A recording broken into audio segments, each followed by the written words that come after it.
Hi friends, ఎలా ఉన్నారండి? నేను చాలా బాగున్నాను. నేను మా గార్డెన్‌లో మొక్కలకి నీళ్ళు వేసినప్పుడల్లా ఏదో ఒక విషయం నేర్చుకుంటానండి. అది మీతో ఈరోజు షేర్ చేద్దాం అనుకుంటున్నాను.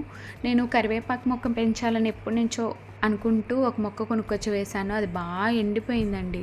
చాలా ఫీల్ అయ్యాను. అదే కుండీలో నేను వేయకుండానే టమాటా మొక్క వచ్చింది. మంచి మంచి ఫ్రూట్స్ ఇచ్చింది. అయితే అనుకున్నాను, కొనుక్కొచ్చిన మొక్క మాత్రం బతకలేదు, వేయకుండానే వచ్చిన మొక్క ఎంత మంచి టమాటాలు ఇచ్చిందే అనుకున్నాను స్టార్టింగ్లో.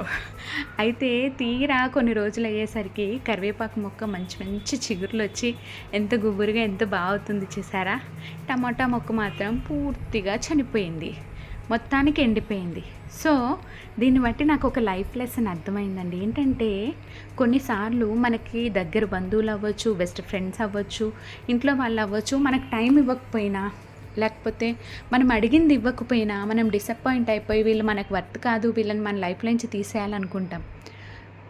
అదే టైంలో కొంతమంది టమాటా మొక్కలాగా వచ్చి కలర్ఫుల్ మాటలు, కలర్ఫుల్ చేష్టలు చేసి వాళ్ళు మనకు ఎంతో ఇంపార్టెంట్ అని అనిపిస్తారు. కానీ ఈ టమాటా మొక్కలాగే వాళ్ళు కూడా తొందరగానే మన లైఫ్లో నుంచి వెళ్ళిపోతారు. సో అలా వచ్చిన వాళ్ళ కోసం ఎప్పుడు మనతో ఉండే వాళ్ళని మనం వదులుకోవద్దు. వాళ్ళకి మనకు హెల్ప్ చేయాలని ఉన్న టైము సిచ్యువేషన్ కుదరట్లేదేమో అని మనం అర్థం చేసుకోవాలి.